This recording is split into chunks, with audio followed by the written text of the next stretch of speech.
अगर आप भी लेना चाहते हैं देश दुनिया की तमाम जानकारी तो आज ही सब्सक्राइब करें हमारे चैनल को। साथ ही नीचे दिए बेल आइकन को जरूर दबाएं ताकि हर अपडेट आप तक पहुंच सके। नमस्कार, आप देख रहे हैं प्रभा साक्षी। मैं हूं आपके साथ अंकित सिंह। कार्यक्रम है चाय पर समीक्षा और हमेशा की तरह इस कार्यक्रम में होंगे प्रभा साक्षी के संपादक नीरज कुमार दुबे जी। पहला सवाल तो यही है कि जिस तरीके से देश में कोरोना वायरस महामारी अपने चरम पर है, लेकिन वहीं दूसरी ओर इस वायरस को कंट्रोल में करने के लिए जो दवाइयों का प्रयोग होता है उसकी भी कालाबाजारी जमकर हो रही है। ऑक्सीजन की कालाबाजारी की खबरें लगातार हम देख रहे हैं। इस महामारी में रेमडेसिविर जो इंजेक्शन है उसकी कालाबाजारी की खबरें भी हम लगातार देख रहे हैं।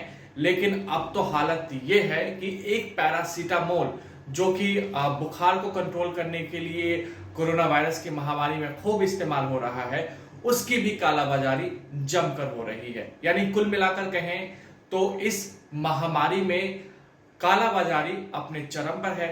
सरकार द्वारा भले ही इस कालाबाजारी को रोकने के लिए कई तरह के दावे किए जा रहे हैं, लेकिन हालत यह है कि अब भी कालाबाजारी जारी है। यहां तक कि एम्बुलेंस के जो बिल बन रहे हैं वो भी एक एक डेढ़ लाख रुपए तक का बिल बन जा रहे हैं। ऐसा खबरें हम आपको लगातार दिखा रहे हैं। तो कहीं ना कहीं कालाबाजारी जिस तरीके से हम सबके सामने है, सरकारों के सामने है, और इसमें हमारे ही समाज के कई लोग इन्वॉल्व भी हैं। कैसे देखते हैं सर इस परिस्थिति को? नहीं, देखिए, वाकई महामारी अपने चरम स्तर पर है और जमाखोरी कालाबाजारी भी चरम स्तर पर है। दुनिया तमाशा देख रही है कि एक तरफ तो हम संसाधनों के अभाव में जूझ रहे हैं, लोगों को किसी तरह से बचा ले इसका प्रयास कर रहे हैं, दूसरी तरफ ऐसे लोग भी हैं जो मौके का फायदा उठा रहे हैं, कालाबाजारी कर रहे हैं, जमाखोरी कर रहे हैं। और कह सकते हैं कि ये जो कालाबाजारी करने वाले और जमाखोरी करने वाले लोग हैं, ये किसी भी तरह से कोरोना वायरस से कम खतरनाक नहीं है। अब देखिए कि मजबूरी का कैसे फायदा उठा रहे हैं लोग। अपने परिजन को मौत के मुंह में जाने से बचाने के लिए लोग किसी भी कीमत पर ऑक्सीजन सिलेंडर खरीदने को राजी हो जा रहे हैं, किसी भी कीमत पर रेमडेसिविर इंजेक्शन खरीदने को राजी हो जा रहे हैं, किसी भी कीमत पर जीवन रक्षक दवाओं को खरीदने को राजी हो जा रहे हैं, और इसी बात का फायदा ये लोग उठा रहे हैं। ठगी का एक पूरा सिलसिला चल पड़ा है। जो अग्निशामक यंत्र होता है उसके जो सिलेंडर होता है उसको ऑक्सीजन सिलेंडर की तरह पेंट किया जा रहा है, उस रंग में पेंट किया जा रहा है। आप सोचिए कि जीवन से कितना बड़ा खिलवाड़ कर रहे हैं कुछ लोग। सिर्फ नकली दवाओं को बेचा जाने की बात नहीं है, सिर्फ महंगे दामों पर इंजेक्शनों को, जीवन रक्षक दवाओं को बेचे जाने की बात नहीं है, ठगी का पूरा सिलसिला चल पड़ा है। लोग सोशल मीडिया पर जब इस तरीके का कुछ हेल्प के लिए, किसी भी प्रकार की मदद के लिए गुहार लगाते हैं, अपना फोन नंबर देते हैं, उस फोन नंबर पर लोग जो ठग हैं वो सक्रिय हो जाते हैं, उनको तमाम तरह से बोलते हैं कि भाई आपको हम मदद कर सकते हैं, आप इतना पैसा ट्रांसफर कीजिए, इतना पैसा ट्रांसफर कीजिए, उसके बाद फोन नंबर बंद हो जाते हैं। तो मजबूरी का फायदा उठा जा रहा है। ये क्या दर्शाता है? आप देखिए कि ऐसे भी बहुत सारे वाकई सामने आए हैं कि ऑक्सीजन सिलेंडर देने के नाम पर लोगों से पैसे लिए गए, लेकिन वो सिलेंडर उनको नहीं दिए गए। क्या दर्शाता है ये सब? और हमारा तंत्र कहाँ है? ठीक है, छापे पड़ रहे हैं, गिरफ्तारियां हो रही हैं, लेकिन सजा कब होगी? ऐसे मुनाफाखोरों को, ऐसे जमाखोरों को, ऐसे कालाबाजारियों को जब तक फांसी की सजा नहीं होती, जब तक सख्त से सख्त सजा नहीं मिलती, जब तक 5-10 उदाहरण ऐसे सामने नहीं आ जाते, तब तक ऐसे लोगों का हौसला बढ़ा रहेगा। उनको पता है कि कुछ दिन बाद जमानत मिल जाएगी, या अभी का जो माहौल है उसमें कोरोना का जो दौर चल रहा है उसमें ये जमानत इसलिए भी जल्दी मिल जाएगी कि जेल में रखने की जगह नहीं है। तो ये लोग मजबूरी का फायदा उठाते हैं। इन पर कड़ी से कड़ी कार्रवाई जब तक नहीं होती, जब तक कुछ मिसालें नहीं कायम होगी, तब तक ऐसे लोग अपने काम करते रहेंगे और मानवता को शर्मसार करने वाली हरकतें करते रहेंगे। ये वक्त है जब हम एक दूसरे की हर संभव मदद कर सके। देखिए, आप जाकर हमारे गुरुद्वारों में देखिए, हमारे जो धार्मिक स्थल हैं, किस तरीके से ऑक्सीजन का लंगर लगाया जा रहा है, लोगों की मदद की जा रही है। एनजीओज कितने सारे आगे आए हैं जो अपने अपने स्तर पर मदद कर रहे हैं।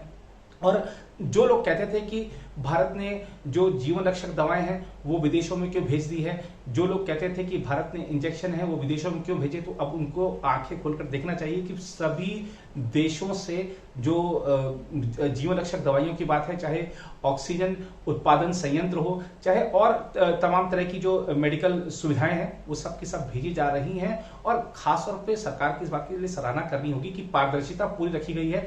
जो भी विदेशी मदद मिली है उसका सबको हिस्सा बांटा गया है। सभी राज्यों को, केंद्र शासित प्रदेशों को जहां जिस चीज की जरूरत है वो चीज पहुंचाई गई है, और जिस देश ने जो चीज भेजी है उसको बता भी दिया गया है कि आपने जो ये मेडिकल हेल्प भेजी थी वो किस राज्य में, किस केंद्र शासित प्रदेश में भेजी गई है, उसको दिया गया है। तो ये एक पारदर्शी भरा कदम है सरकार का। लेकिन फिर भी हम कहेंगे कि ये जो माहौल है, उस माहौल में जो एकजुटता हमने देखा था कोरोना की पहली लहर के दौरान, पूरा देश एकजुट था। चाहे प्रवासी कामगार, हमारे प्रवासी श्रमिक जब बेचारे दर दर की ठोकरें खा रहे थे, लोग उनकी मदद कर रहे थे, हमारे कोरोना वॉरियर्स का सम्मान कर रहे थे। लेकिन इस बार माहौल दूसरा है। इस बार तो बस ये है कि आप कितने ही पैसे लूट लो। आप देखिए एम्बुलेंस वालों को, कोई 10-10 किलोमीटर के 50-50 हजार रुपये मांग ले रहे हैं। तो कुछ राज्यों ने कैप लगा दी है, कुछ लोगों ने राज्यों ने तय कर दिया है कि आपको इतने किलोमीटर पे इतना पैसा मिलेगा, कुछ राज्यों ने नहीं किया है। तो एक हमको इस लड़ाई में, जो दूसरी लहर की लड़ाई है, इसमें एक चीज की और कमी नजर आ रही है। वो कमी ये है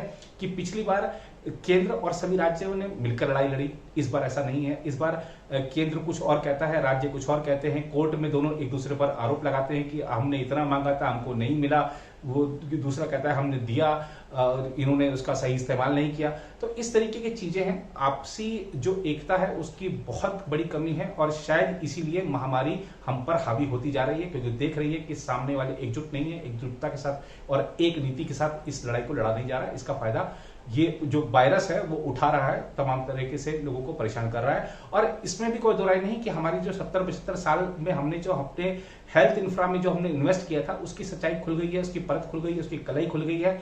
हमारे को आज की तारीख में सबसे ज्यादा स्वास्थ्य क्षेत्र में निवेश करने की जरूरत है, और आरबीआई के इस कदम की सराहना की जानी चाहिए कि जो वैक्सीन निर्माता हैं या जो अन्य हमारे जो भी हेल्थ से जुड़े जो सेवाएं प्रदान करते हैं, उनको लोन्स में आसान की जो शर्तें तय कर दी गई हैं। अब देखना होगा कि कितनी आसान शर्तें हैं, कितना फायदा उठा पाते हैं लोग हेल्थ सेक्टर से जुड़े लोग, लेकिन फिर भी पहल की गई है आरबीआई की तरफ से। बहरहाल हम अगर इसी मुद्दे पर केंद्रित रहें, जो कालाबाजारी और जो जमाखोरी हो रही है, तो आप देखिए इस बार एक और नया ट्रेंड देखने को मिला है। ट्रेंड यह है कि डॉक्टर और नर्सें गिरफ्तार किए जा रहे हैं, जो अस्पताल से जुड़े अधिकारी हैं वो गिरफ्तार किए जा रहे हैं। तो ये क्या दर्शाता है? हमने पहली लड़ाई तो एकजुटता के साथ लड़ी, दूसरी लड़ाई में हमने सिर्फ अपनी जेब की पड़ी है। अब देखिए कि ऐसे बहुत सारे उदाहरण सामने आए, खबरें सामने आई हैं, जिसमें ये चीज दिखाई गई है कि जो मान लीजिए कि किसी अब कोरोना संक्रमित अगर वार्ड में भर्ती है, तो उस तक तो उसके परिजन पहुंच नहीं सकते। डॉक्टर से जो पता लग रहा है, नर्स से जो पता लग रहा है, उसके घर वालों को उतना ही पता है। अब नर्स बाहर जाके कहती है कि रेमडेसिविर इंजेक्शन की जरूरत है, आप तत्काल लेकर आइए। परिजन को पता नहीं कि उसको वाकई में जरूरत है या नहीं है, उसको गंभीर हालत बता दी जाती है। वो बेचारा 1-1.5 लाख रुपए में इंजेक्शन खरीद के लेके आता है, नर्स को दे देता है, डॉक्टर को दे देता है। अब लगाना तो है नहीं, अब उस इंजेक्शन को जो डॉक्टर है या नर्स वो बाहर बेच देते हैं। तो ये दिखाता है कि किस तरीके से मानवता के जो पुजारी हैं वही सब कुछ, ये जो इस तरीके की हरकतें हो रही हैं, उससे इस पूरे पेशे को बदनाम कर रहे हैं। हालांकि ऐसे बहुत बड़ी संख्या है हमारे डॉक्टरों की, हमारे जो हेल्थ वर्कर्स की, जिन्होंने दिन रात काम करके इस महामारी से निपटने का बीड़ा उठाया हुआ है। ऐसे बहुत से उदाहरण हैं ऐसे डॉक्टरों के भी, जिन्होंने अपने घर में मृत्यु हो जाने, माता या पिता की मृत्यु हो जाने या किसी अन्य सगे संबंधी की मृत्यु हो जाने पर सिर्फ 2 घंटे के लिए वहां गए, उसके बाद आके फिर से अपने मरीजों को बचाने के काम में लग गए। तो ऐसे बहुत सारे उदाहरण हैं, लेकिन एक आध ऐसे उदाहरण सामने आ जाते हैं जो हमारे इस चिकित्सा पेशे से जुड़े लोगों को बदनाम करने का काम करते हैं, और उन पर कार्रवाई भी हो रही है। अब आप देखिए कि एक वीडियो सामने आया, खासतौर पर महाराष्ट्र से ही था वो, एक अस्पताल का।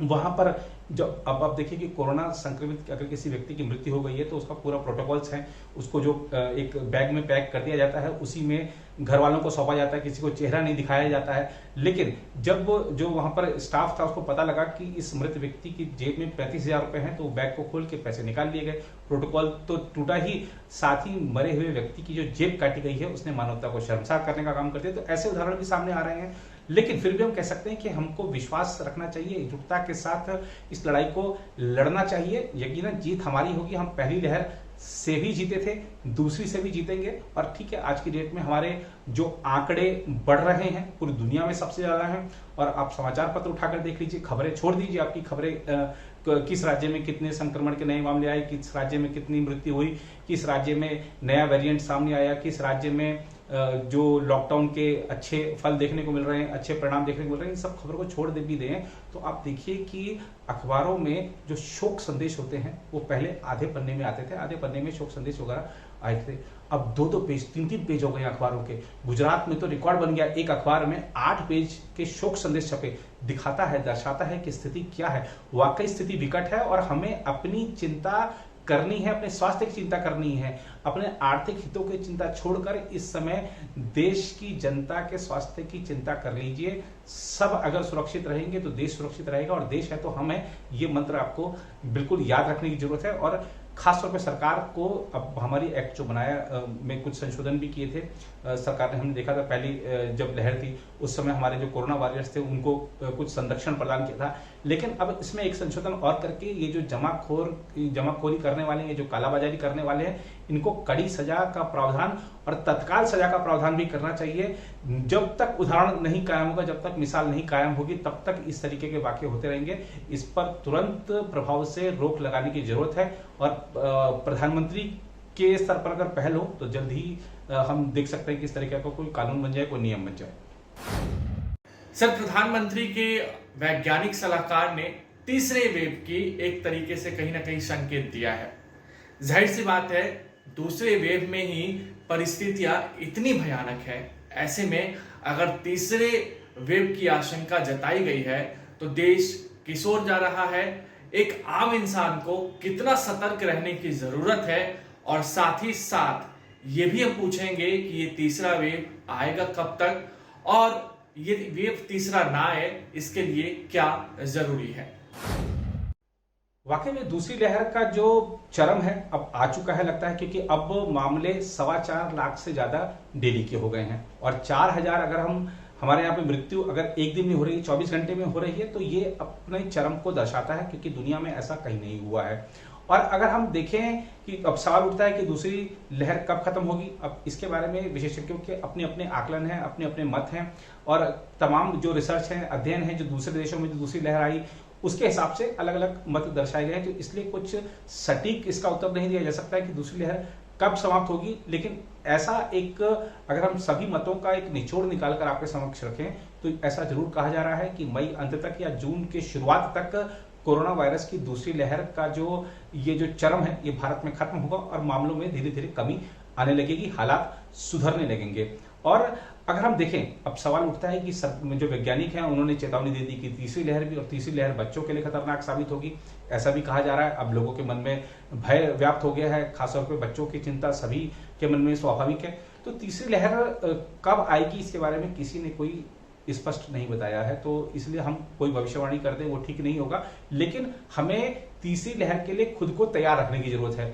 दूसरी लहर के लिए हम तैयार नहीं थे, इसलिए परिणाम भुगतना पड़ रहा है कि हमारे यहाँ 4-4 हजार मौतें एक दिन में हो रही हैं। तो ये हमारी जो विफलता है वो ये थी कि हम लहर के लिए तैयार नहीं थे।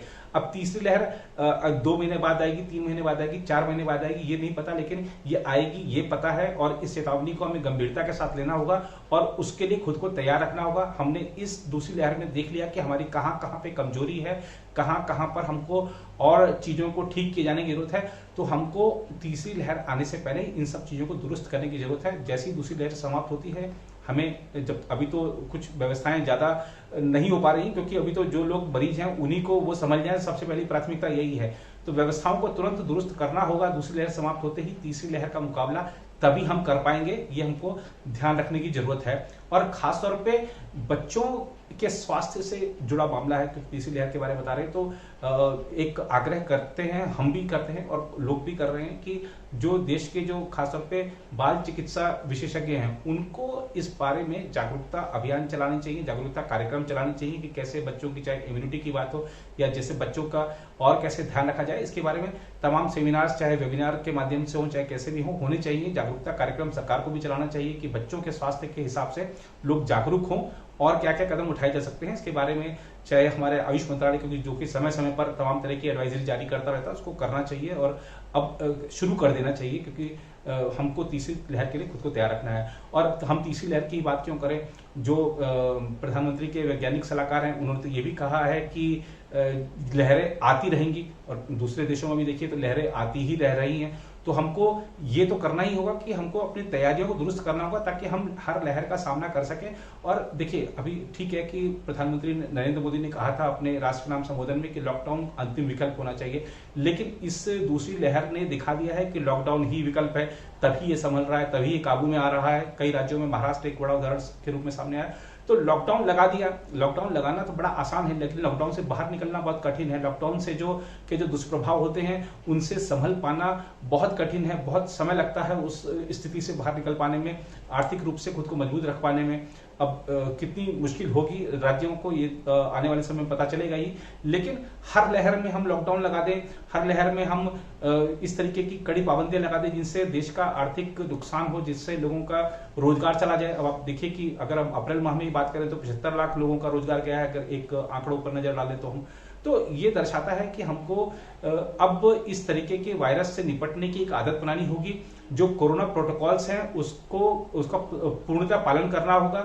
हमको चाहे मास्क लगाने की बात हो, चाहे हमें सामाजिक दूरी बनाए रखने की बात हो, चाहे जो अन्य कोरोना प्रोटोकॉल्स हैं, भीड़ एकत्रित नहीं करने की बात हो, तो इस सबका पालन करना होगा। और इस सबका पालन सिर्फ आम आदमी का दायित्व नहीं है, इस सबका पालन करना सरकारों का, राजनीतिक दलों का, अधिकारियों का, सबका दायित्व है। और ये सबको करना ही होगा। हमने देखा था कि आम आदमी तो मास्क लगा के घूम रहा था पश्चिम बंगाल में, और 5 राज्यों में जहां जहां चुनाव थे वहां नेता बड़ी बड़ी रैलियां कर रहे थे, किसी ने कोई मास्क नहीं लगा रखा था, सामाजिक दूरी का कोई प्रावधान ही नहीं था। तो ये सब चीजें ऐसी हैं कि सबको पालन करना होगा एक समान रूप से, तभी शायद हम कोरोना से जीत पाएंगे। और हमारे को अब जैसा कि कुछ जो वैज्ञानिक है उन्होंने कहा है कि हमको अपनी वैक्सीन भी अपडेट करनी होगी, क्योंकि जो जो नए वेरिएंट सामने आ रहे हैं, अभी तो बता रहे हैं कि जो दूसरी लहर है या जो और नए वेरिएंट कुछ देशों में पाए गए हैं उन पर भी हमारे यहाँ पर जो 2 अभी, चाहे हम कोविशील्ड की बात करें, कोवैक्सीन की बात करें, तो दोनों ही वैक्सीन उस पर प्रभावी हैं। लेकिन आने वाले नए वेरिएंट का भी मुकाबला ये वैक्सीन कर पाए, उसको भी अपडेट करना होगा।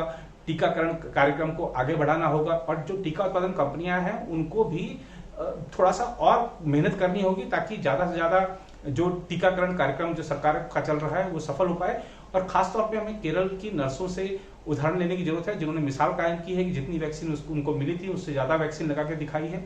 ये सब चीजें, कुछ बहुत सारे स्टेप्स हैं जो हमको मिलकर उठाने की जरूरत है। और खासतौर पे हमें ये भावना छोड़नी होगी कि मैं तो कर सकता हूं, मैं तो कर दूंगा, लेकिन वो सामने वाला ही नहीं कर रहा तो मैं क्यों करूं। हमको उसका ध्यान नहीं रखना। हम जितना प्रयास कर सकते हैं इस कोरोना को हराने में, हमको अपना प्रयास करना होगा।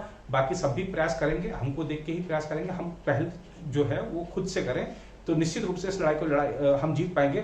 हमको तीसरी लहर के लिए तैयार रहना है, चौथी, 5वीं लहर के लिए, जो भी लहरें आएंगी उन सबके लिए तैयार रहना है। और हमारी अर्थव्यवस्था को बचाना है, सेहत को भी बचाना है।